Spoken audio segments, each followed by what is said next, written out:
Another week, another what the hell are you doing, Vince McMahon? Another right on New Japan / AEW / John Moxley. Another Wrestling with Egos. However you may be watching or listening to this, whether it be in our podcast affiliate Anchor or right here on the glorious world of YouTube. Thank you guys so much for making... There you go, Brian. There you go. Strike that pose, baby. Make it glorious. Thank you guys so much for being a part of this week's episode, simply titled, Your Creative Process Sucks. Thank you for that help, John Moxley. My name is Patrick, joined as always by your intellectual hero, Brian, and the poster boy of all things AEW, and the host. I'm getting you some early love in, RJ. The host of Forever All In, the AEW podcast that is going to dominate and be a good sister show for the wonderful world of Wrestling with Egos, our buddy RJ. Gentlemen, I feel like Larry King tonight. Gentlemen, I thank you. New Japan, hello. Anyway, guys, a lot to talk about, a lot to unpack, as Brian likes to say. And let's go ahead and get started with the important stuff. Title changes. And let's start with what IWGP heavyweight champion of the world, IWGP not heavyweight champion. Good Lord. We have a brand new IWGP United States champion, John Moxley. He defeated Juice Robinson Wednesday morning, RJ? Yeah, Wednesday morning at the finals of the Battle of Best of the Super Juniors, which was won by Will Ospreay again. Brand new finisher. First off, I have yet to watch it, full disclosure, but from everything that I've heard, phenomenal match, ridiculous match. Moxley looked to be refreshed, looked to be very engaged. Juice Robinson is Juice Robinson. He hasn't had a bad match in probably 8 months from everything that I've seen. Oh, he's so good.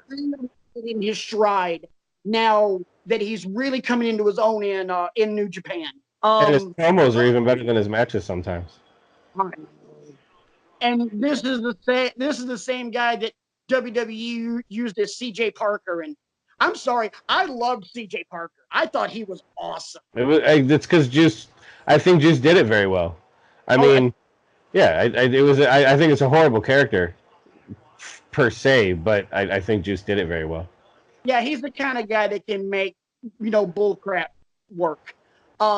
Now, RJ, before we went on the air, you brought up something that I thought was really cool, and it was the new finisher of John Moxley. You were why don't you tell if now, full disclosure, gang, RJ and I are both watching Game 5 of the Stanley Cup Finals right now. One of us, there you go, one of us has a vested interest in this, and the other is watching because, damn it, it's just freaking Stanley Cup Finals hockey, and I will watch it if it's Colorado and the Rangers. I'll vomit, but I'll watch it. Or if it's the Blackhawks and the Rangers, I'll vomit, but I'll watch it because it's. And meanwhile, I'm over here in the other screen just hoping against hope that one of these years my Buffalo Sabres can put it all together and find a way to just make it to the frickin' Stanley Cup. Or the playoffs. Or the playoffs. How about that? Let's just make the playoffs first. Hey, you guys made it to a cup final once, and then you got shafted by Dallas and Brett Hull with his foot in the grease. Yep. Hey, RJ, do me a quick favor. Hey, quick poll, real quick. Raise your hand. Put your hand up into the frame. If your team has hoisted the cup some point since the turn of the century. I thought we were talking about New Japan. We had a hockey sidebar because I have notes written down here that say we're going to talk about New Japan. So we are. Okay. We are. All right. Hey, how about that Stanley Cup final, RJ? My God, it feels like back in the days of audibly offensive radio when we would tease our good friend, the soon-to-be Dr. Chris Lundy about hockey, because as he once famously said, brothers don't watch hockey. And he did. But anyway, RJ, you were talking about it before we actually went on the air, talking about how Moxley hits Juice with the dirty deeds, the double arm DDT, and Juice kicks out. And then Moxley hit him with an elevated version of it, kind of like an implant DDT, glorious DDT, if you will. And that finish. And it was called what? The Death Rider? They called it Death Rider on commentary. Yeah, between he hit him with the dirty deeds, and then Juice kicked out, and Moxley just got this real big smile on his face, and hit him with like an implant version of the dirty deeds, and they called it Death Rider on commentary. Nice. First off, cool name.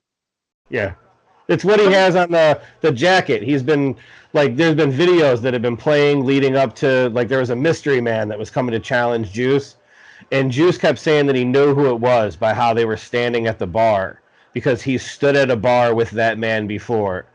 And it said Death Rider on the back of the guy's jacket, and nobody knew who it was until the final video. It was unveiled to be Mox, and Juice said that he knew the whole time.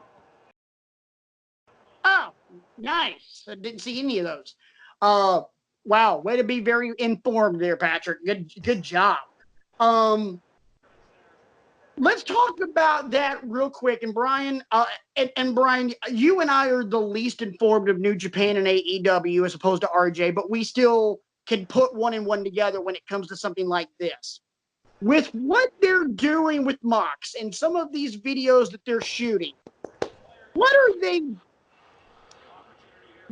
the disconnect? Why are we seeing such great buildup out of what's coming out of Tokyo, and we're not getting jack squat out of what's coming out of Connecticut?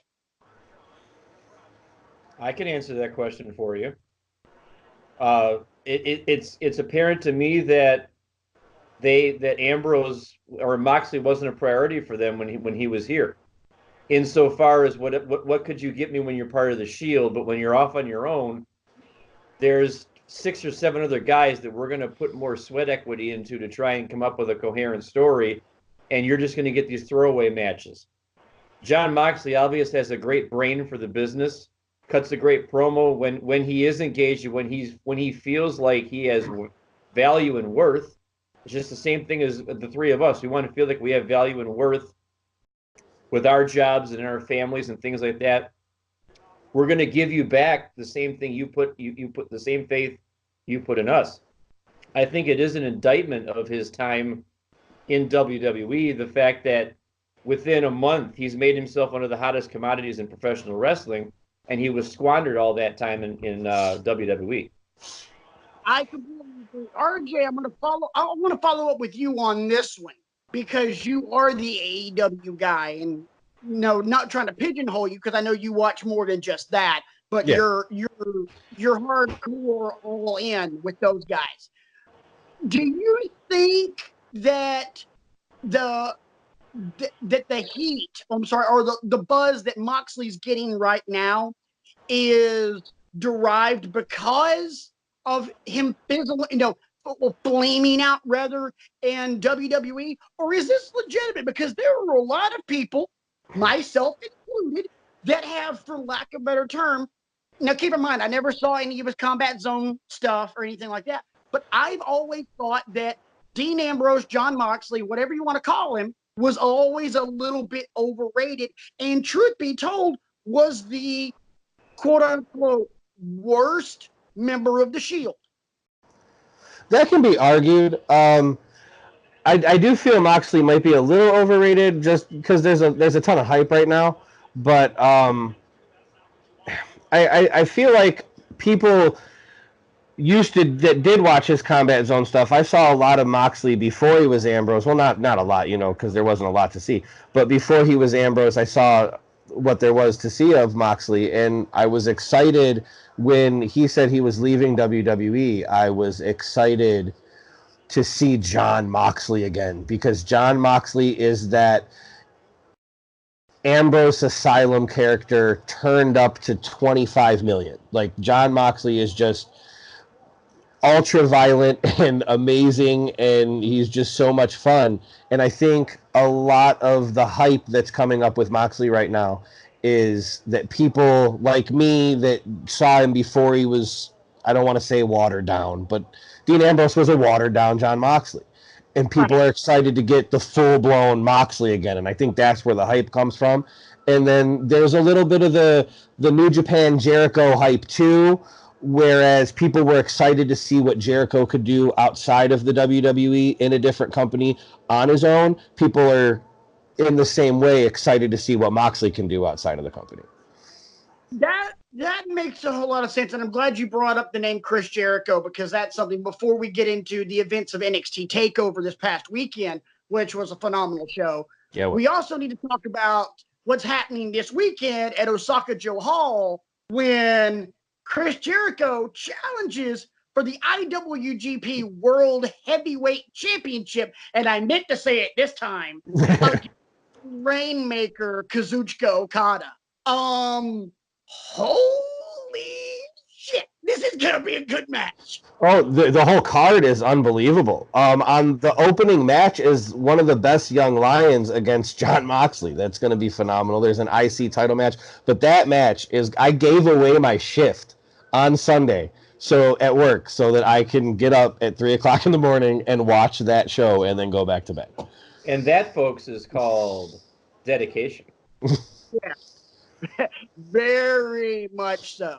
But I mean, from top to, and I saw the card as well, from top to bottom, it looks absolutely phenomenal. But the fact that you're the main event, a 49-year-old Chris Jericho who can still effing go, and quite possibly the best wrestler on the planet today in Kazuchika Okada.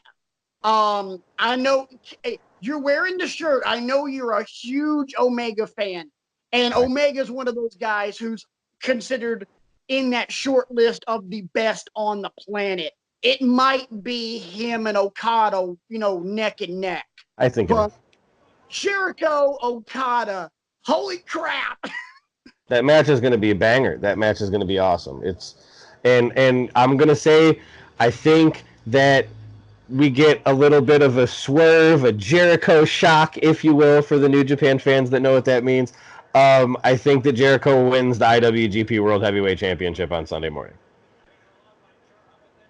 It wouldn't surprise me. It'd be kind of weird, but yeah, it still would not surprise. Go ahead, Brian. You've had your hand up about 2 or 3 times, and I don't keep cutting you off. Go. I actually have a question for both of you as it pertains to New Japan, because we've mentioned 2 matches now involving talent that is part of the AEW umbrella. Is it the AEW kind of policy, for lack of a better word, going forward, to allow their talent to ply their trade on all these other promotions, as opposed to WWE? Like, no, you can't go work in Lucha Underground. No, you can't go work in Ring of Honor. Oh no, you're ours. Well, from what I understand, and RJ, you'll probably know more about this than I will, because with your connections and your vast research and your long line of connections, we might talk about some of that later tonight. From my understanding, AEW has a partnership with New Japan to where their guys can go to Japan and work, and AEW basically went in and sniped the deal that Ring of Honor had, from my understanding. They didn't. New Japan actually came out the other day and said that they are going to be loyal to the connections that they already have with Ring of Honor and other. I don't remember which one of the Mexico promotions that they work with. AAA. And I think it is too. And then they also have with Rev Pro in the UK, they also have New Japan and Rev Pro have a working relationship, and they've said that they're going to be loyal to those and will not currently have a working relationship with AEW. But on the flip side, AEW has put it into multiple guys' contracts that they are allowed to be independent, so to say. They're not exclusive to AEW. AEW will obviously, because they're under contract, will somewhat need to be the top priority, but the guys are basically allowed to go work where they want. They don't need to, like in WWE, if you want to go talk to Joe Schmo radio guy in wherever you are, you have to get permission to do those kinds of things. A lot of the AEW guys don't. They don't necessarily have a working relationship with New Japan, but if their guys want to go there, they're not going to stop them. Okay. Cool. Thank you for clarifying that. The New Japan statement just came out like 2 days ago, so it's new information. Okay, cool. That's awesome. Let's go ahead and shift gears and go across an ocean and all the way across the United States to Bridgeport, Connecticut, where we had NXT TakeOver 25. Another phenomenal freaking takeover. Before we get into title changes and main event, what match stood out to you? That one. The one we're all a little bitter about? Yeah. I'm not bitter about it at all. I know, but I'm not bitter about it at all. But if you're going to ask me which match stood out, the first one, Roderick Strong and Matt Riddle. What a way to kick off the show. True that.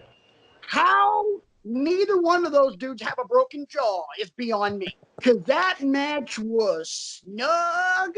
Whoo, man. No doubt. You know what that match looked like? It looked like it was happening in Japan. It looked very strong. And I love the NXT matches like that. Say what? I love the NXT matches like that. There's a lot of that happens a lot in NXT where it's the Japanese kind of style. I love it. Yeah, I'm a fan of it as well. But you know what match I really enjoyed? And it was a little bit of nostalgia because I've always been a fan of this guy. Dream and Tyler Breeze. I'm gonna give some props to Tyler Breeze for seizing an opportunity. Because let's face it, he was not getting any opportunity, any kind of run whatsoever on SmackDown, on Raw, wherever he would show up. You're making the jokes about your sitting and catering and all this other stuff. I mean, he gets more run on Up, Up, Down, Down than he does on, the main roster. So an opportunity was presented to him. When you want to go back to NXT, call it a demotion if you want to. I call it an opportunity because he got to cut it up with Velveteen Dream. And it was a great match, and it was a stark reminder of just how good Mike Dalton is as a wrestler. Phenomenal talent. Everybody keeps forgetting. Oh, yeah, he plays this supermodel character, and he's got this really cool gimmick. Everybody forgets that the son of a bitch was trained by Lance Storm. Right, this kid can go. It's unreal. Yeah, he needs to be able to show that he could go. Yeah. So and from what I'm hearing, he's going to stay in NXT, and I hope that's the case. Me too. I think he could be great. I also loved the ladder match, but then again, when you have a 4-team ladder match, that's always going to be fun. It's just chaos. And I can't believe I'm going to say this. Cole Gargano 2 was better than Cole Gargano 1. I agree. Not a fan of the finish because I am a Johnny Gargano fan. Don't get me wrong. I love Adam Cole as well. Huge fan of both of them.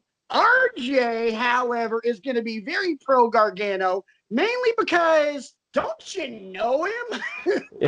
Yeah, through our friend Greg, we've met a couple times. We know each other. We used to talk on Facebook constantly all the time before he got super busy leaving into the WWE, And don't get me wrong, for the record, guys, I love the story. I love all the work that Johnny has put in to get from the independents on up to NXT, and he kills it every time he goes out there. Yeah. But I've been on record on this show many times about thinking that they've got lightning in a bottle with Adam Cole and the Undisputed Era, and if they were ever going to do an angle with that whole stable, the clock is ticking, I think. So They had to make this move, I think, to maybe make a move towards doing something like that. I agree. And one thing I want to say is, holy crap, that entrance of Adam Cole with Josiah Williams from Wrestle and Flow was gangster. Absolutely. And you know what? We have no affiliation to the guy, but if you're going down the rabbit hole of YouTube one night, check out his channel, Wrestle and Flow. The dude literally takes wrestling themes, mostly instrumentals, and he raps over them. And his very first submission was what you saw at Takeover with him doing that rap as Adam Cole's coming to the ring. He's got one of Balor. He's got one of Nakamura. Gorillas of Destiny from New Japan. I love that which is a really good one. But there's some really good stuff. So I mean, if check that channel out, it is a Patrick favorite. All right, so we titled this episode "Your Creative Process is Stupid." As it is still 5 minutes to go in the second period, and St. Louis is up by 1. Sorry, RJ. By the way, if Boston scores, we're probably going to hear RJ swear. It's going to be great. We will not be getting thrown off YouTube for this. At least I hope not. So we talked about this being your creative process is stupid. So I've got a couple questions for you guys, and it's going to be tonight's discussion before we get into homework and then our bar talk discussion. What is something storyline-wise that WWE is doing right now that you guys think is stupid? And I don't mean, oh, well, this person's not getting pushed or this person's on TV too much. Just a storyline that you think is dumb as hell. Like, for example, Mae Young being pregnant with Mark Henry's baby. That was stupid. Brian, you had your hand up first. And it kind of goes against what you just said, but the fact that one of the top heels right now on either show is Shane McMahon. Why? Right. Don't you have other people you could put in that role? I think you do. I think I could name a couple people. RJ, do you look exasperated because of the hockey game or because of what Brian just said? It's a little bit of both, but mostly because of what Brian just said. I get the McMahons off TV, for Christ's sake. I mean, what is going on? Like, that's the answer? Like, our ratings are dropping, AEW's coming, like, there's a train coming at us, and we're on the tracks, and we're looking for something to save us. Shane McMahon is not the answer. Oh my God. Time. The way you set that up was just funny as hell. We're standing on the tracks and a train's coming through. I can see like Paul Heyman doing this crap. The train's coming through. And the only person that can save us is Shane McMahon. Right. Yeah, absolutely. Book it.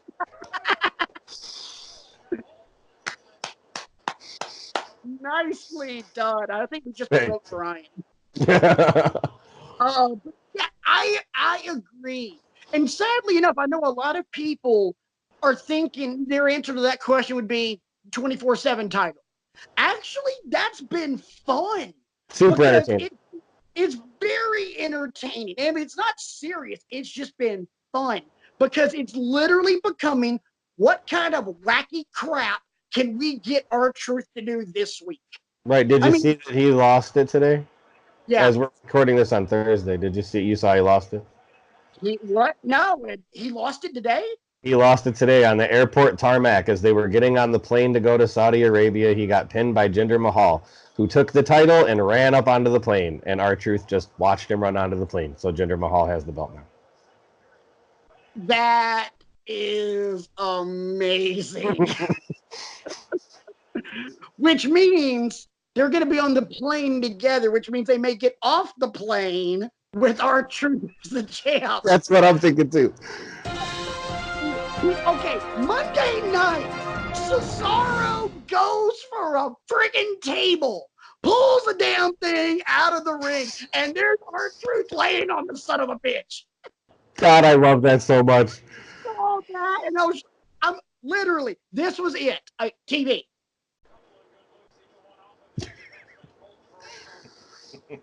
That was good stuff. It was one of the funniest things I have seen from WWE in a couple of years. It was just that good. I'm enjoying that. But yeah, Shane on TV. Okay, look, I know you gotta find somebody for Roman to work with. Really, Shane? Really? I mean, there's not 100 other guys on SmackDown that you can't throw at Roman? Like, I don't know, Joe? You know, I think I've said this before. And this is why I'll say it again, something needs to happen. Somebody needs to have a come to Jesus meeting with these guys and say the solution to reversing your ratings trend is not more of you people. And by you people, I mean the McMahons. You're not full-time wrestling talent. You've never really been that good in the ring, the match with Kurt Angle notwithstanding. It's time for you to step aside and be behind the scenes and let all this talent you have breathe and get TV time and get in the public consciousness. Right. Real quick before we continue on, and RJ, I'll let you get to your point. Just want to remind everybody that you are watching and listening to Wrestling with Egos on YouTube and on Anchor Podcasts. I'm Patrick, along with my boys Brian and RJ. You can hit all of us up on Twitter. I'm at Rant Mode On. Brian's at BCrigo15. RJ is RJ E-Man with 2 N's. There we go. Make sure that's in frame. You can always get in on this conversation, which right now the conversation is things in WWE that are stupid. WrestlingWithEgos@gmail.com is the email address. And you can always check out our archive, or as I prefer to call it, our Google site at bit.ly/withegos. RJ, you had a point. I have another thing that WWE did recently that makes me very irritated. And that is? Since when do you get to vacate a championship and decide who it goes to? Yeah. When can you just say, I'm injured, I can't hold the United States Championship anymore, I'm giving it to Samoa Joe? Yeah. That didn't make any sense either. And here's why. And it goes back to our show last week. Great wrestlers that never held the title. So you mean Andre couldn't give the title to Ted DiBiase, but Rey Mysterio can give it to Samoa Joe? Right, absolutely. There you go. Yes, that's perfect. That's great. I'm going that way for a second because something is blocking the air conditioner and I'm hot. Continue, guys. I think I was going to mention this, and so I guess this is a good opportunity to throw it in. I think that Vince either steps down from his position at the end-all, be-all chairman of the company or gets forced out before WrestleMania. I would love that. I think it happens. I think AEW starts in October. They see the ratings that AEW. Look, I'm not sitting here as an AEW mark saying this. I'm sitting here as a wrestling fan that's seen. I'm for almost 30 years that's seen how things go. The WWE is not going to turn it around this time the way that they did last time. It's a completely different climate. They don't have enough built stars that aren't 50 to do it. I think that Vince either steps down or gets forced out by the people under him by WrestleMania. I got to be honest. It's a great idea. And it's a great hope. But let's be honest. You know, you guys are both happily married men. I will be a happily married man come September 9th. Even if the three of us have a better chance of having a week-long shag session with Scarlett Johansson than we do getting Vince McMahon out by WrestleMania next year in Tampa. I don't know. That train's coming quick. That's all I'm saying. Oh, look, Scarlett Johansson on speed dial. Okay.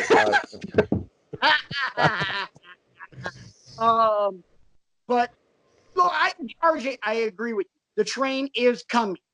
But I also don't think they are going to, Vincent Kennedy McMahon himself is going to view that train as a threat. Now, don't get me wrong. Nobody on this show is one of those guys that's saying they're going to put WWE out of business. No, Nobody really wants that, because if you get that, you get exactly what WWE did to WCW, which cripples the business again. We need competition.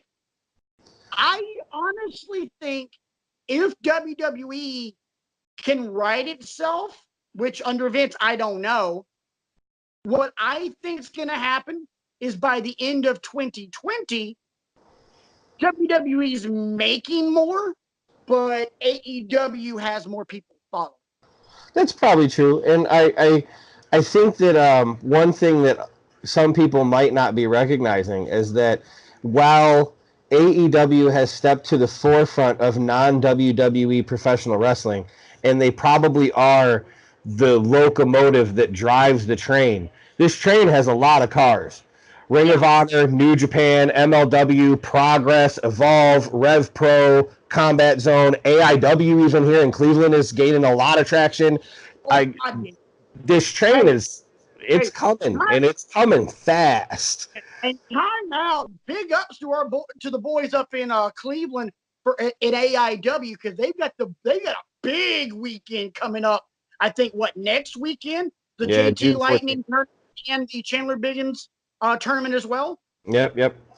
I mean, that's always a huge weekend for AIW, which, keep in mind, AIW gave the wrestling world names like Ciampa and Gargano.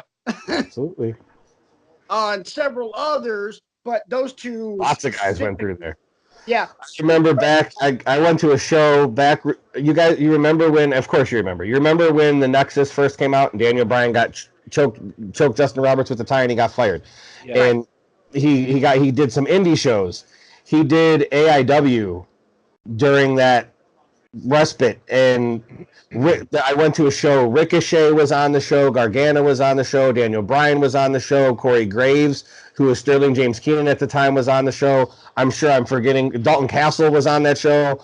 Thanks for asking me if I wanted to come along. We appreciate that. Big ups to you for that's great. I have the DVD if you want to watch it. I'm right in the front row against the guardrail. You see me a bunch of times. I'm right in the front row. Hey, RJ, I didn't know you then, but you're an asshole. Main event was Daniel Bryan versus Johnny Gargano for the AIW title, and before the match, Dan got everybody threw ties at Daniel Bryan in the ring, and he picked one of them up and pretended to choke the ring announcer with it. It's phenomenal. All right, how do we hang up on RJ? Hanging up in 3, 2. Just kidding. Stand down. Let's go ahead and talk about some guys. And I'm going to rephrase the question on our format a little bit, because we've already bashed this one guy. I originally said name 3 people you feel are grossly under and overutilized. So let's start with overutilized. 3 guys not named Shane McMahon. 3 guys overutilized, not named Shane McMahon, that we could probably not see as much of and probably get a better product. I'll start. Go. Roman Reigns. Yep. No, I don't agree. I mean, I get that he's great. I get that he's got a compelling story right now because of overcoming lymphoma and all that sort of thing. But for him to be still trotting out, trying to be force-fed in that John Cena role, if you will, it's at the expense of too many other people, I think. So that's why I say he's overused. I like seeing him on TV. I like watching him wrestle, but to be trotted out every single week as this, I'm going to stand up against 65 guys, it just gets it's overwrought, I think. I agree because his personal issues that he's gone through, I honestly, that is in a weird, macabre sort of way, it's earned him cred with wrestling fans, because, hey, you went through this and this is real life crap, dude, and we're with you now, dude. he's not getting booed. He's not getting booed anymore. There's Right. still a mixture of boos, but it's not like, okay, we hate you because we're tired of seeing you. And let's be honest, we're into June now, boys and girls. If this were just kind of a passing thing, like, okay, we're going to give him some cheers because he's just come back from leukemia, that would have ended a month ago. Now, it's like, all right, you're a real dude. You've gone through this. You're showing what kind of a dude you are. It's kind of like Cena. We boo Cena now because we've just been booing Cena for 10 years and he laughs about it and we laugh about it. It's kind of like our own little inside joke. We sing John Cena sucks when he comes out, and he sometimes will stand at the ramp and direct the choir. You know, it's the joke that we're all in on, kind of like Kurt Angle and You Suck. This is kind of like the same thing with Roman, except you went through some crap. You're good. You're good. So I'll disagree with Roman. How about you, RJ? I don't think Roman is overutilized at all. I think that Roman is a spectacular wrestler. I think the story, they might be playing it up a little much. I don't get me wrong, it's a phenomenal story, and I'm so happy for him, and it's really, really awesome. And you know, I don't want to sound like I'm poo-pooing the fact that he beat it or anything. There's more to him than that. Baron Corbin, on the other hand, is freaking trash and needs to get off my television. Yes. yes, 1,000 times. All right, here's my beef. Really? He's got a title shot in Saudi Arabia, even though we're not talking about that damn Saudi Arabia show. He's got a title shot. And so let me say, sorry. It's another thing that I can piggyback on what things that irritate us.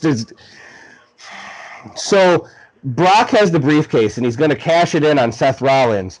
And whoever has the belt after that is who Baron Corbin is facing in Saudi Arabia. So Baron Corbin helps Brock Lesnar by beating up Seth Rollins so that he has to face Brock Lesnar. I did not. You want to face Seth Rollins, who you outweigh by almost 100 pounds, or do you want to face Brock Lesnar? Okay, right. Do you want to fight a raccoon, or do you want to fight a bear? You know, hey, RJ, I'm going to hand you a baseball bat, and you either have to fight a dog who wants to bite you, or a grizzly bear with just a baseball bat. And yeah, fight the dog. You get a chihuahua or a grizzly bear.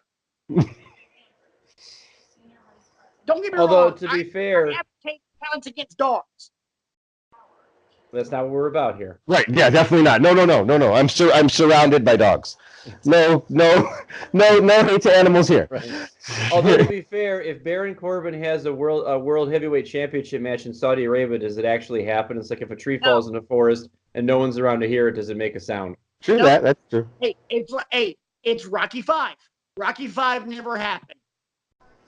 Rocky fights the big ugly Russian, and then the next fight he had was against Antonio Tarver, and then he trains he trains Black Panther's cousin.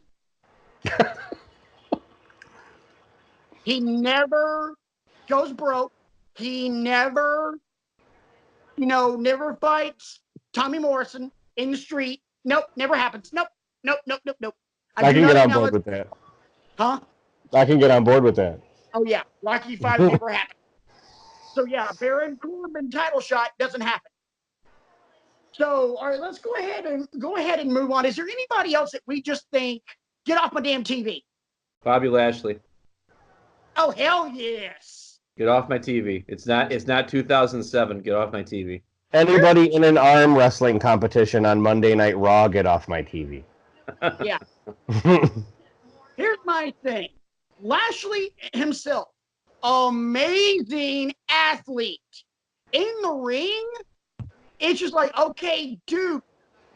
Okay, You have, from an athletic standpoint, you have a professional wrestling equivalent of Bo Jackson in your ring. That's what kind of athlete Bobby Lashley is. But you're telling him, don't really do anything. Be slow. Don't be explosive. Don't do this. Don't do this. Oh, and by the way, pose a lot and then bend over and flex your ass. Your creative process sucks. Change it. Thank you. Thank you. Let's move on to guys. But it's such good shit. Let's talk about some good shit. And we're going to use that word a lot tonight. Sorry, boys and girls. How about guys that are underutilized? I will start first, and I will steal it from Brian. Finn Balor. Absolutely. I personally think Finn Balor could be the guy if they pushed him right. Absolutely. He's got some charisma. He's a hell of a talent in the ring, and he's got the demon in his back pocket. There's always that extra spectacle that Finn Balor can bring out when he needs that extra mustard on it. Put a little extra stank on it. And he's Finn over Balor, as hell. If I'm booking it, if I'm running crap, Finn Balor is my guy. If I'm keeping it under like the WWE rules of everything, where it's got to be the face champion, because that's how the New York territory was always run back in the day. It's got to be a face champion fending off the bad guys. I am rolling with Balor. You know, Rollins is a heel again. AJ's a heel because they both work better as heels, in my opinion. And Balor is white meat baby face with a dark side. Yes. You know, forget Aleister Black or Bray Wyatt being the new Undertaker. No, it's Finn. Finn is just the guy until you piss him off. You piss him off, and then the demon shows up. And when Your the demon process doesn't suck.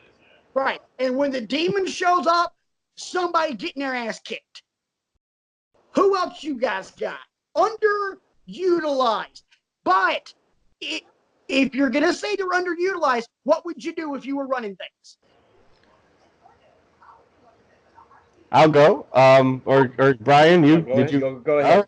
I'm gonna go ahead and count a little bit. It's 1, 2, 3, 4, 5, 6 weeks since Shinsuke Nakamura has been on WWE television. 6 weeks, a month and a half.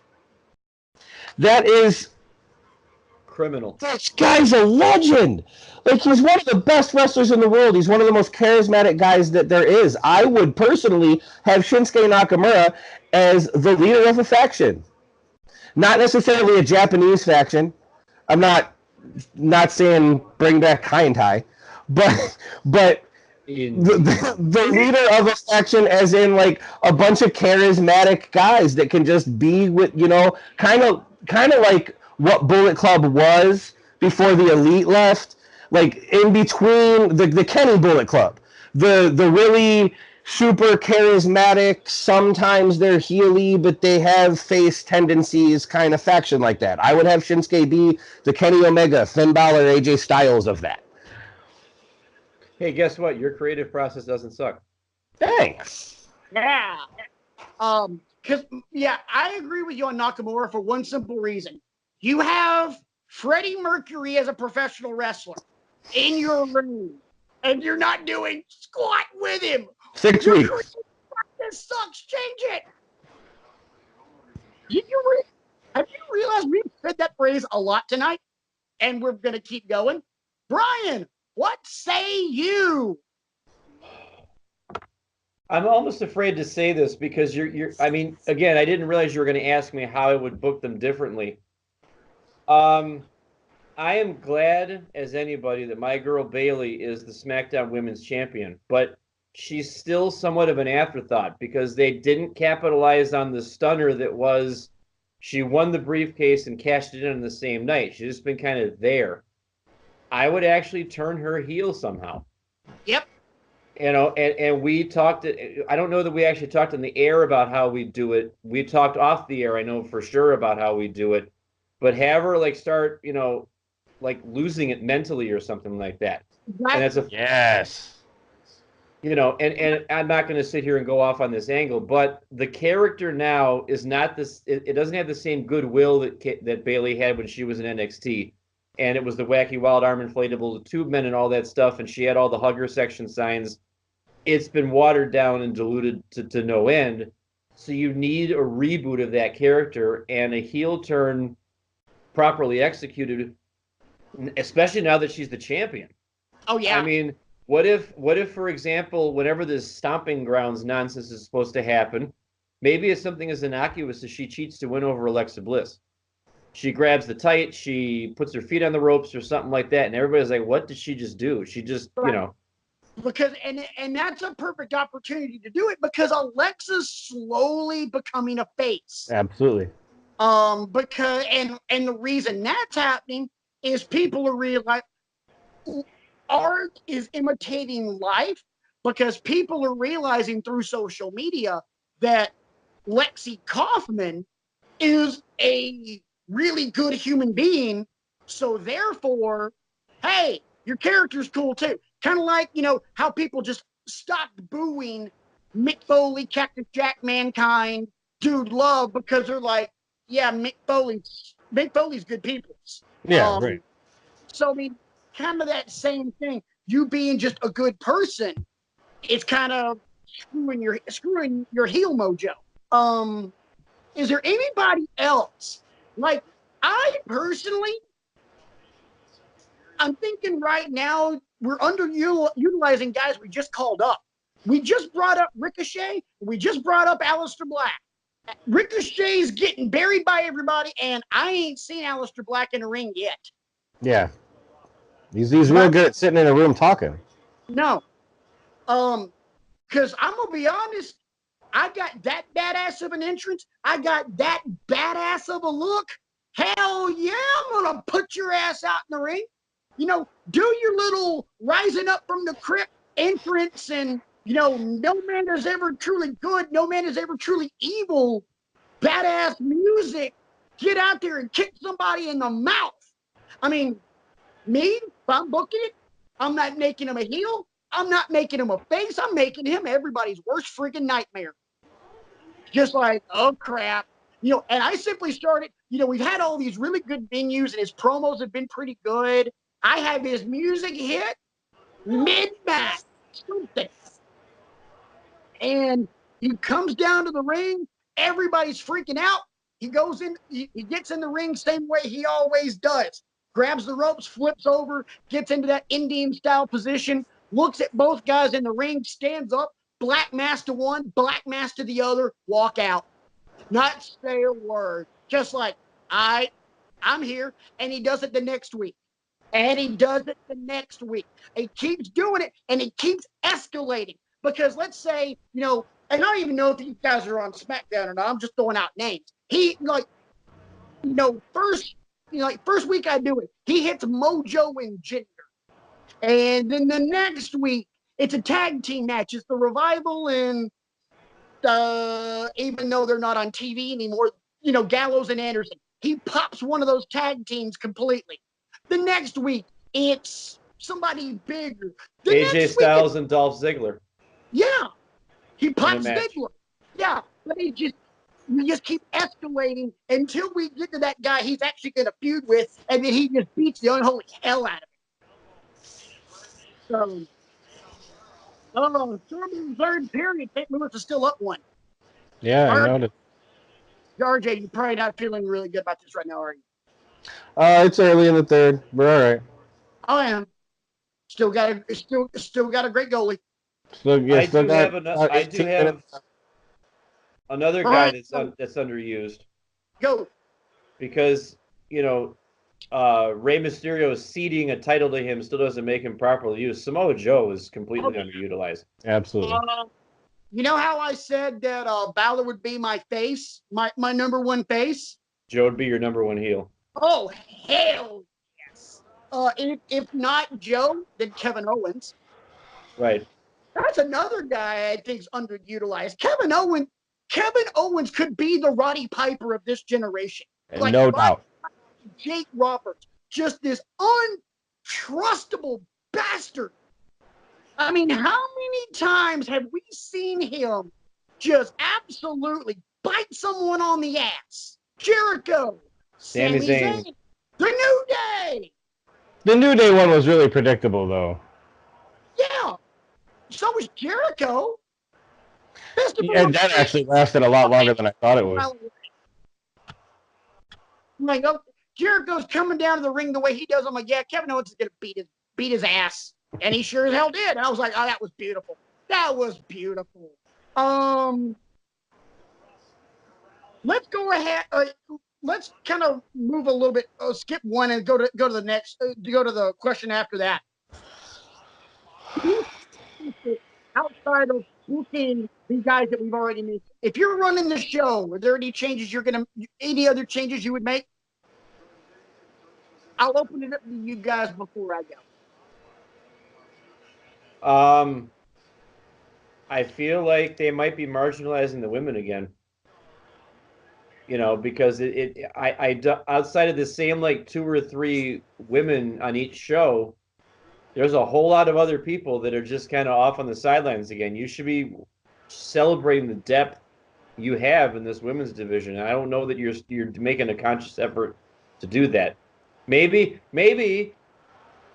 Shane O'Mac on SmackDown, you could feature, Mandy Rose and Sonya Deville and, a little bit more of that sort of thing, but no, we gotta get Shane's stuff in. Oh yeah. Don't give any time to the women's tag division that you made and then are completely ignoring. Right. Give all that time to Shane. Yeah. No, let's please devote more time to Mandy Rose. Yes. Double thumbs up. Yes, let's do that. Yeah, I am all for that. Let's devote some more time to Mandy Rose. Hell yes. And RJ, you and I have not had these discussions at length. Brian, you and I have. Could you imagine my reaction to a Mandy Rose Alexa Bliss tag team? You would need a change of shorts. 5 changes of shorts. Oh, okay. Yeah. Sorry to all the women I just offended that watch our show, but hey, y'all got y'all's crushes. I got mine. And sadly enough, I'm not. And no, for the record, my fiance is not a blonde. Just in case you're wondering. Anything else you guys would change? Because I've got one that you guys haven't touched on. Why don't you go? Because I can't think of anything else. 2, the number of hours Monday Night Raw is. Okay. First thing I'm doing, 2-hour Monday Night Raw. We'll go back to 3 if AEW decides they're going to push the button. That's the only reason. And that would be AEW moving their crap to Monday to go head-to-head, which they said they're not going to do. And if they go head-to-head, then we're going to go back to 3 hours. But aside from that, Raw's a 2-hour show. Next thing I'm doing, if you were on the creative team, you are fired. Goodbye. Here's what I'm doing. I am taking 2 people involved with WWE. 1, Paul Heyman. 2, Matt Bloom. You guys are in charge of each show. I'm down for that. I'm giving Raw to Heyman. I probably wouldn't be Matt Bloom because I want Matt Bloom still running the PC. You know what? You've got, how many guys have just recently come over as agents that are now, that were great wrestlers? You know what I actually might do? I might give SmackDown to Jeff Jarrett. Yeah, maybe. Okay. Give SmackDown to Jeff Jarrett. Give SmackDown to Give SmackDown to Chris Park. Yeah. Oh yeah. That'd be good. Shane Helms, Sean Daivari. But if I can't give it to Jarrett, I'll give it to Chris Park. But Heyman and one of those guys, this is your show. Let's go. And then I'm hitting the big reset button on every championship. I'm doing what Russo did that one night in WCW. If you got a belt, hand it in. Everything's vacated. Women's tag titles, Universal, WWE, and then last but not least, WWE Universal Championship. We're going to put those titles on one guy on guys, and then those two guys are going to face each other. One belt to rule them all. Yes, do that. That's me. High horse off. What I'm doing is cutting the pay-per-view schedule. Special schedule. I'm making it 6 or 7 at the most, probably 6, and 6 big shows a year. Boom, boom, boom, out the door. They become much bigger than they are if there's 2 a month, one a month. It's too much. It's too much. It's too much. You don't need 12 pay-per-views when WCW doesn't exist anymore. You know, keep the big 4, add 4 more, 8 pay-per-views. So here's, me, I'm keeping the big 4. I'm doing Money in the Bank. Right. I'm doing a December show because that's kind of the unofficial setup for the Rumble. And I'll find a couple more here and there. I'll keep the February pay-per-view because it's Elimination Chamber. That's that road to WrestleMania. Yeah, I totally like that. So, I would think 8 pay-per-views. What would you say, B? I actually agree because it seems like every time I turn around, they're coming up with another concocted pay-per-view, and it's not, and I'm currently, I forgot to mention this before. Can't believe I'm about to say this. The only reason I would entertain watching Super Showdown after it happens is because you got Balor Andrade. And I saw a picture on Twitter this morning of Andrade in white face paint. Yeah. Oh, I didn't see that. Yeah. Andrade apparently is doing something kind of to play off of the Demon's face paint.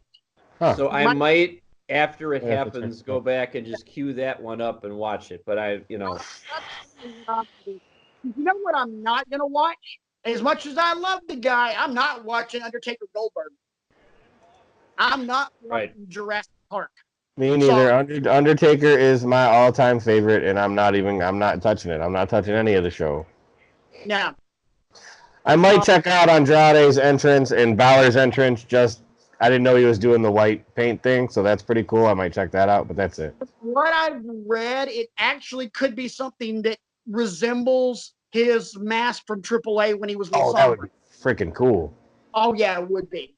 But at the same time, I still look at Andrade and go, you put that guy in a mask? Really? Yeah. Right. I'm like, wait, what? All right, so one more thing before we get into our fun discussions, and we'll make this one a little bit brief. That way we don't have a 2-hour-long show. How about some Firefly Funhouse? It turns out that Vince actually is the devil. Yeah. Yes. Oh, that was the best. That was the blatant symbolism that I got. He pops in the door. I'm like, oh my goodness. Talk about latitude. I loved it. Have you noticed? And there's something else I picked up on over the week. All the characters in the Funhouse, you realize those all resemble some part of Bray Wyatt's maturation in WWE. Mm-hmm. Yes, absolutely. Yeah. I was like, wait. So Mercy the Buzzard is the Hawaiian shirt, initial Bray Wyatt. Then there's that darker I'm a god that resembles more like Abby the Witch, Sister Abigail. Ramblin' Rabbit is just kind of like that Woken, like the post Lake of Reincarnation, because it's just those weird ass giggling promos. And then the pig, I can't remember his name. Huskus. Huskus, that's right. Husky Harris. Yeah. I was like, son of a bitch. The whole thing was amazing. That's amazing. You got to break it down and do the Muscle Man dance. The whole thing was freaking phenomenal, man. That dude's so good. I know. And I'm just like, yeah, ladies and gentlemen, it's what's good about professional wrestling. The only thing that's really good right now in WWE. Hey, Bray Wyatt, your creative process does not suck. Don't Absolutely. All right. Speaking before we move on, actually, I have a question. I asked you this question about a month and a half ago, and I want to see if your answer has changed. Okay. We're throwing laurels at Bray Wyatt about what he's doing, and the latitude he's got for these Firefly Funhouse vignettes that he's doing every week. When do we want to see Wyatt back in the ring, and under what circumstances? Because that's got to be the end game eventually. Is it these vignettes are all well and good, but I think he needs to get back in the ring at some point. When do we want to see that happen, and under what circumstances? I think we are probably going to see him at the next U.S.-based pay-per-view. Stomping Grounds, then? Stomping Grounds. But at the same time, we're already into June, and Stomping Grounds will be in late June. At this point, if it's me, I'm going to string this crap out and wait till August. Yeah, wait till SummerSlam. Why not? Why not waste it? Or why waste it in July? Slow build, children. Our little minions here of Wrestling with Egos, our little egomaniacs. There you go. I like that. That's good. I like that. Yeah. I'm gonna start using that. Ring the bell, boys and girls. Homework and class. Homework is due. Class is in session. And today, your boy is your professor. Again, Wrestling with Egos. Every week, we always close the show with two different things. Number one, our weekly homework assignment. And two, just a little bar talk, a little shooting the breeze, a bar type discussion, top fives, bro talk, crap we always do when we always get together and have a few drinks with the guys. So homework this week, and anybody that wants to comment, you can comment on our YouTube on our YouTube channel here on Wrestling with Egos. You can email the show wrestlingwithegos@gmail.com. or hit up the three of us on Twitter. I'm at Rant Mode On. Brian is at BCrigo15, and RJ is at RJEman with 2 N's. This week, gentlemen, I gave you both from ECW's very first pay-per-view, Barely Legal 1997, a three-way dance between Terry Funk, the Sandman, and Big Steve Cool of the Blue World Order to determine the number one contender to the ECW World Heavyweight Champion, Raven, who that winner would immediately fight Raven right after the match. And I made you watch both matches. I would like to know what you thought. RJ, you and I discussed this a little bit earlier. I would like for you to go first. And I want you to say the line that you sent me in that Facebook message to begin with. Let me. Which line did I say? There were so many lines. About what? About the Sandman. Oh yeah. I'm still waiting for his entrance to be over. Like, oh my God, the Sandman's entrance at Barely Legal 1997 was forever. I know that's his shtick, and like that's what he does because he can't really do a whole lot else other than get beat up. But God, it just drug on forever. He smoked a cigarette. He's lighting another cigarette. Give him a second, please. Anybody have a lighter for Sandman? That's one thing I never liked about Sandman, was just like, dude, just get your fat ass in the ring. Oh my God, I know, so that you can get in there and then all you can do is take legitimate bumps, because if you try to take a bump that is a skillful bump, you are really, really, really horrible at it. So just get hit in the face with a ladder or a chair or a garbage can and make it a legitimate bump so that you actually fall on your ass, because otherwise you are horrible. I look at a lot of ECW stuff with rose-colored glasses, but man, did the Sandman suck. Yes, he did. Surprisingly enough, though, I didn't think Terry Funk was all that bad at that age. Brian, what were your initial thoughts going into our homework assignment on anything? What was your impression? It had been a long time since I had seen this match in its entirety, and I watched these things with a bit more critical eye now, and the production values being what they were, I thought Stevie Richards acquitted himself very well.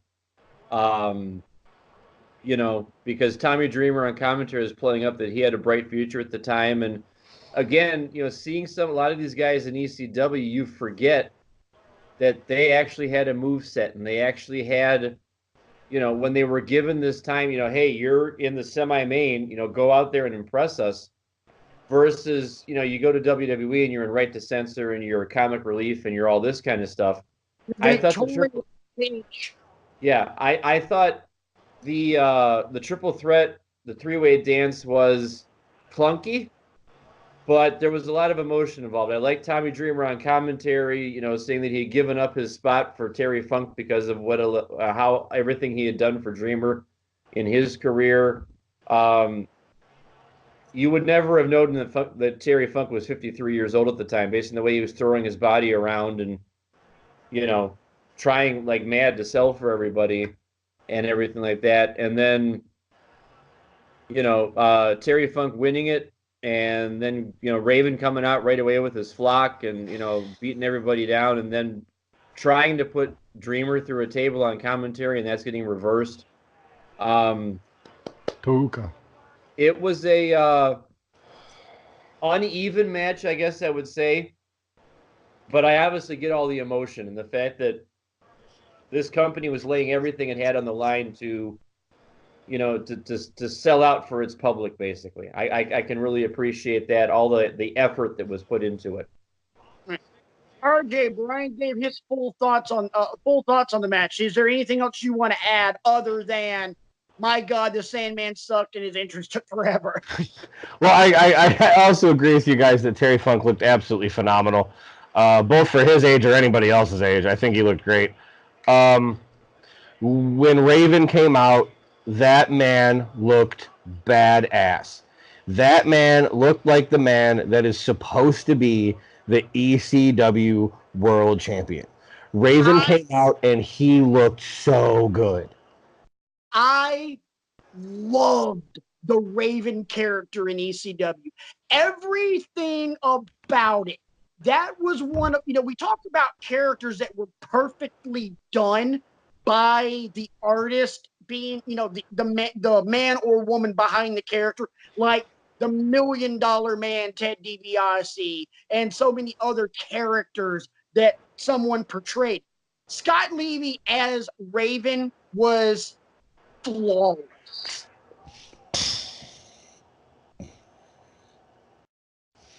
And I might be a couple seconds behind RJ, or he's just freaking out. Okay. No, you might be behind me. Huh? You might be behind me. Okay. Am I? No, St. Louis just scored, so. Yeah, I am way behind you. Damn, I'm like 9:50 to go into the third. Okay. It was 9, yeah. Moving right along. So while RJ's coming down from his mini meltdown here, Brian, how about a grade on this one, buddy? I'm gonna go C+. Okay. Because for me, the emotion is not enough to drag it up into the B category. There were several botched moves in the three-way dance part of it, and Sandman. for for my money, the match between Funk and Raven, there was too much extra stuff going on. Right. Where I thought it might have just been better served to be the two of them in the ring and involve the weapons and whatever, but don't have all the extra stuff and things like that. So I can appreciate, watching it for the historical significance of it, but I also think, that isn't enough to elevate it to the B category for me. RJ, what say you, man? I would probably say B minus. I think that the emotion does pull it up a little bit for me. Just because I remember it. I mean, I remember watching it, and maybe that does drag it up a little bit for me, just because I remember. But it was, looking back at it, watching it again years later. It is the first time I've actually watched that match since I watched that match live. Wow. And it kind of blew me away a little bit how good Funk moved. So I kind of paid a whole lot of attention to that and tried to not watch Sandman botch things. It's Dreamer's commentary to me also pulled it up because of how much the emotion added to it. And then I would be remiss if I did not mention the triple table from the balcony spot that Big Dick Dudley took after he had gotten out of jail, as Joey Styles said. That wasn't part of the match per se, but it was something that happened during the match that I think does pull it up to. I would give it a B minus. Okay. Well, I appreciate you guys watching that. I appreciate you guys going through that one. RJ, we told you last week that if you wanted, you could assign the homework. You got something, or do we need to come up with something on the fly?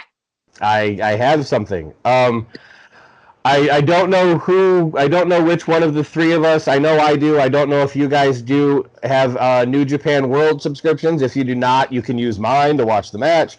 Being that it is Dominion weekend, I'm going to go back only 1 year. Last year at Dominion, we had a 2 out of 3 falls match for the IWGP. Yes. I gave that one to Brian. Oh, did you? Well, but I still haven't had a chance to watch it, so you might as well give it to me, and with your subscription, I'll watch it.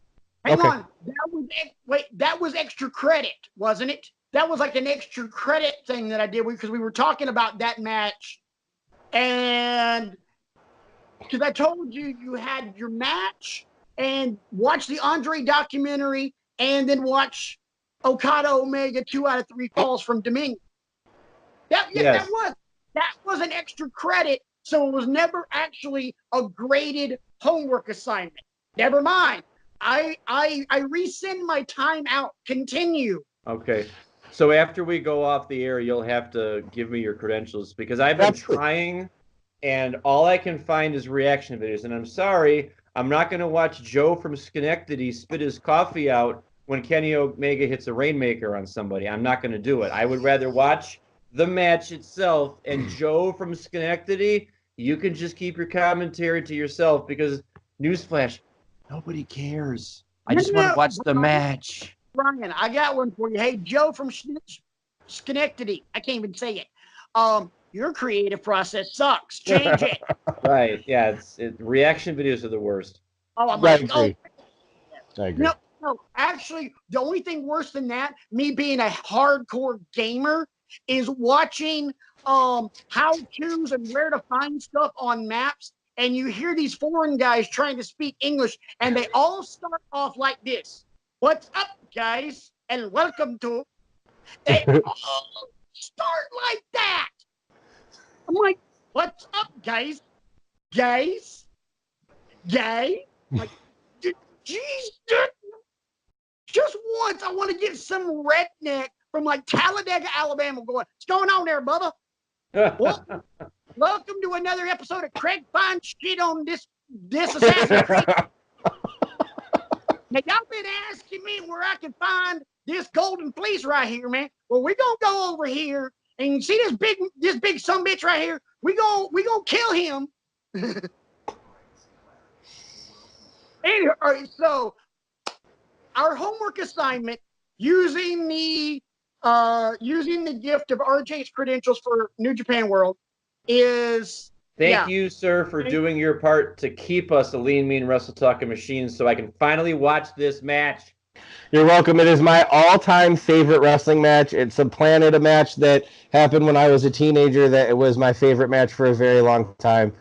What was that one? It was also actually a 2 out of 3 falls match, which is just a coincidence. I don't have a thing for 2 out of 3 falls matches or anything. But it was the 3 Stages of Hell, Triple H and Stone Cold Steve Austin. Well, one of my favorite matches is a 2 out of 3 falls match as well. Flair and Steamboat. Of course. Yeah, right. I knew you were going to say that. One of my favorite matches ever. It's Dominion weekend. It's my first time assigning homework. Got to go with my all-time favorite match. Hey, I support and that. I will add, there's a little VTR, like a vignette before the match. You have to watch that too because it ties in a lot of the story that's being told within the Bullet Club in that moment, and the emotion after the match is just as important as the match, and if you don't know everything that's going on, you don't really get it. Right. Okay. Duly noted. Cool deal. Well, that is our homework for next week, and I got to be honest, I'm really looking forward to that one because I love me some Okada. He might, just like Kenny Omega might be RJ's favorite, Kazuchika Okada might be one of my favorites across the board because there is no better drop kick in the business right now. And I've always loved me a good drop kick. Agreed. So, boys, let's go ahead and finish up with a little bit of our bar talk. Last week we were discussing moves that have gotten watered down over the course of the history of professional wrestling. Like, for example, the fact that nobody ever uses a headlock anymore. Nobody uses a sleeper hold anymore. But we were talking about moves that back in the day when somebody hit it, that was ball game. Now somebody hits it and it's barely a 2 count. It'll probably be a little bit of a brief conversation. We may start spitballing, but let's see what we got. As always, guys, I have to plug it again. Chime in on the conversation. WrestlingWithEgos@gmail.com is the email address. Twitter for all 3 of us right here on your screen. Let's get down to it. I want to start with one, and it's probably the easiest one of them all. The super kick. When Chris Adams or Shawn Michaels hit that thing, you can count to 100. And now everybody, Gargano and Adam Cole on Saturday night, you got at least 30 freaking super kicks in They had a super kick party. Yes. And I'm sorry, I like them. They're a fun tag team to watch. But I blame the Young Bucks. But me too. I won't use the word blame. I think it's their. I think it's because of them. But same. I don't think it's necessarily a horrible thing. No, I'm not saying it's a horrible thing either. I'm just saying potato. But yeah, everybody does a super kick now. I mean, Gargano, Ciampa, Adam Cole, Kyle O'Reilly, Tyler Breeze. I'm talking about guys that we just saw that we only just seen in NXT. Rollins does one. I mean, good Lord. It is like one of the most used moves in WWE alone, but it gets used everywhere. Doesn't Shane have a super kick now? You stop it. You stop it right now and stop putting him over. I will come to your work and drag you over the damn table. You cower away from this. Chip go flying as I'm whooping your ass. 2-1. Let's go. 2-1. Let's see how far behind my Hulu Live is. Let you know when Boston scores. Okay, because I have it on my phone and they just scored, so Okay. I'm in real time. I'm clearly not. Wow. Don't get me wrong. I like having Hulu Live because it's cheaper, but shit, I didn't realize it was that slow. I have another move I like to throw into the pot, if I could. Absolutely. Show too. Modified suplexes. Because I remember when Mr. Perfect would hit his perfect plex. All game. Nobody done. Kicked out of the perfect plex. Now, I mean, a suplex is it's somebody's first hold, their opening, salvo. Just Congratulations. Okay, great. Behind I am. Okay. And I don't know what to attribute that to. I don't know if it's just not visually appealing enough, or if you don't think you get enough mustard on it, or whatever. It's not devastating enough. Yeah. I mean, nobody finishes with a Northern Lights suplex anymore. That used to be Owen's finish. Nobody wins with a German anymore. Benoit used to finish with that. Yeah. And honestly, you know who I blame for that one? Chris Benoit, the rolling German. Because then it becomes Eddie Guerrero's Three Amigos. And then the fish suplex. And then now Seth Rollins has the superplex into the Falcon Arrow. That move's badass, though. Oh, it's badass as hell. But does he win with it? No. Should he win with it? Hell yes. Sorry, that made me think of Chuck E. T. in the Falcon Arrow. There's another one. The superplex. Top rope. Barry Windham used to do that crap in, Crockett and NWA. And Barry Windham hit that thing, you can count to 1,000,000. Everybody does it now. Everybody does it, and they do it from the top rope. Like the dude doing the suplex stands on the top rope with the guy that's going over. And that doesn't get a 3. Right. The only time a superplex actually works is when somebody's suplexing Big Show's gigantic ass off the top rope when the ring breaks. There's your one. I got RJ. You got one? Figure 4. Everybody does a figure 4. That used to 4 locks the figure 4 on. You're done. You're done. Yeah. And you just made the list. With that thing. Nobody ever finished with a figure 4 except Ric Flair. Except Flair. And now it's not even a good enough submission. You have to throw the guy's legs into the post and then do the figure 4 around the post because somehow the figure 4 is not devastating enough anymore. Yeah. You know what I blame for that one? Bret Hart. Yep. I'm going to find a way to blame somebody on every one of these moves. Why not? It could be Bret Hart. I'd be happy with it. Huh? You can blame Bret Hart every time. I'd be cool with that. Yeah, I'm not going to blame him for everything. Like Bret Hart's unathletic ass would never do a super kick. Do that. DDT. No.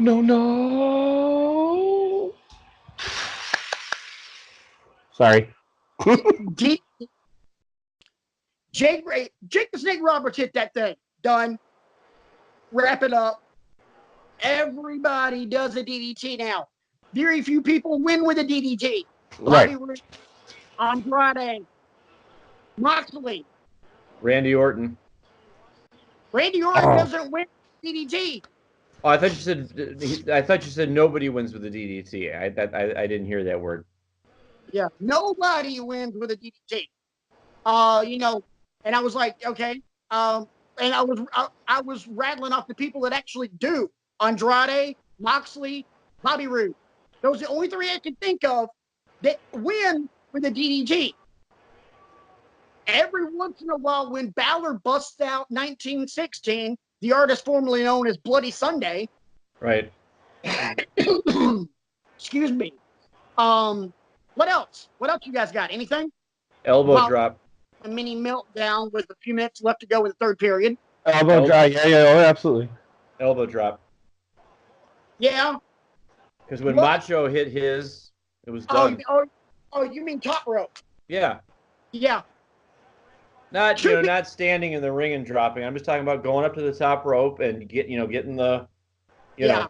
the height and everything that Macho used to get. Two people I can think of that have won matches with an elbow drop off the top, as in the last few years, Bailey and Velveteen Dream. Yes. Kyrie Sane. Huh? Kyrie What? Sane. Yeah. Kyrie Sane's insane elbow is pretty phenomenal. Yeah. Oh, and Xavier Woods. Xavier Woods walks the ropes and then goes 3 way across the ring, and he's won with that. I don't think anybody outside of WWE finishes with it. Not that I can think of. Yeah.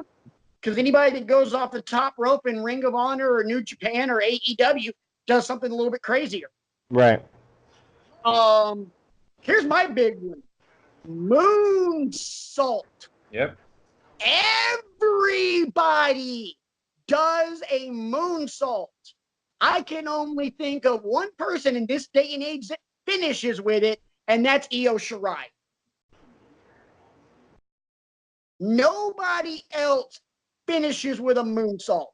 Jericho was the last guy to finish with a moonsault. Everything else, it's just a high spot. Yep. Yeah. I mean, they look cool, but you're not using it to finish. It is my favorite top rope move ever. I love the moonsault. I have had a love affair with that move since the Great Muta.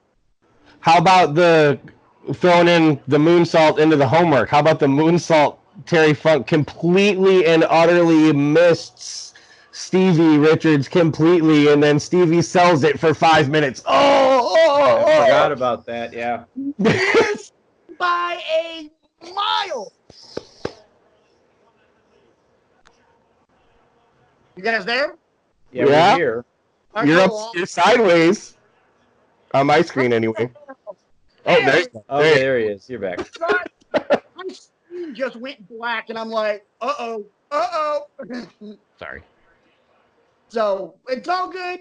It's all good. That's gonna I be have one more hold to add to the match or add to the conversation. Go for it. Sleeper hold. Oh God, yeah. Oh God, yeah. I know Stone Cold was using the $1 Million Dream for a while because he was under the tutelage of Ted DiBiase, and Ziggler using it for a little bit. Yeah. I mean, the Coquina Clutch is kind of a sleeper. Yeah, kind of. Yeah. Bad news, RJ?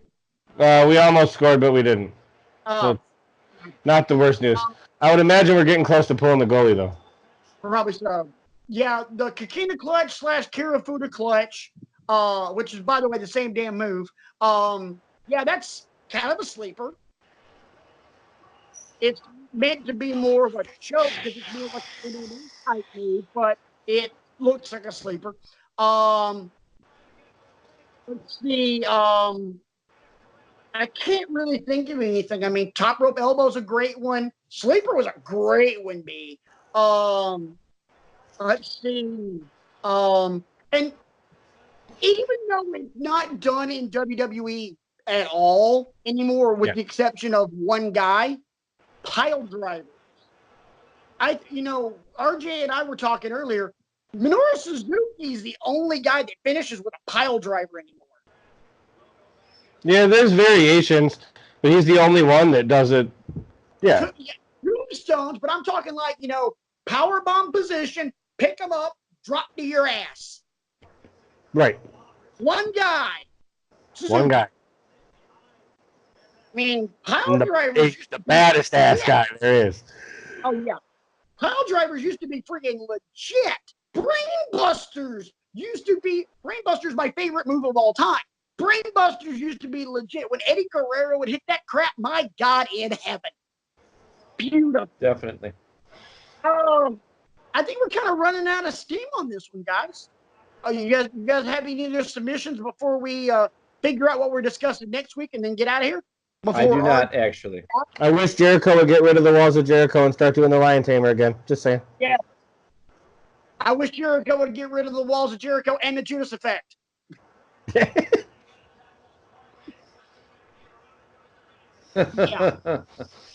Mother of God. So anyway, go Bruins. Trying to be nice to RJ. There's 40 seconds left. We have an empty net. Okay. Do we hang on for 40 seconds, or do we try to get? We're gonna have to hang on for 40 seconds just to get RJ through this. So we maybe get a little bit more conversation out of it. Hey, Brian, is there anything you can think of that you want to discuss for next week's bar talk? Let's see. Next week's bar talk. I've got an idea, but let's hear from you first. I was thinking maybe matches that you think don't get their just due. You know, because we talk about the 5-star classics all the time and whatnot, but maybe everybody might want to bring one match to the table that you want to vouch for, not as a homework assignment, but just a match that you think is better than a lot of people give it credit for. A sleeper match. Just kind of like, hey, don't sleep on this. This is actually really good. Right. Kind of like that hidden gem of Mega Man Tom McGee and Bret Hart. Which, by the way, if you have WWE Network, there's a very small special on that, and that's actually a really good match. It was a dark match. They were trying to give this guy Tom McGee a look in WWE, and he had a match with Bret Hart, and it was a 5-star. And for years, it didn't see the light of day. So, that something like, let's go with that. So just sleeper matches that don't get their just due. So I like that. So guys, for next week, chime in. Hit us up on email at wrestlingwithegos@gmail.com. Hit us up on the old Twitter machine. RJ, you can hit up at RJ E-Man with 2 N's. Make sure you say nice things about the Bruins. Brian, you can hit up at bcrigo15. Make sure you say good things about the Cubs, especially the fact that finally somebody signed Craig freaking Kimbrell. Look to Jew. And you can always hit me up at rant mode on, and make sure you end it with hashtag War Eagle. Gotta get our sports in, So before we get out of here, gentlemen, any final thoughts? I hope the Bruins score in the next 7 seconds. Okay. And I like our creative process this week. I think our creative process does not suck. I concur. Our creative process does not suck. However, WWE, your creative process sucks. Change it. For the slow burn that is our buddy RJ and this is what you were saying, Wrestling with Egos, Brian. My name is Patrick. This has been another episode of Wrestling with Egos, and until then, as always, that's our story, and we're sticking to it.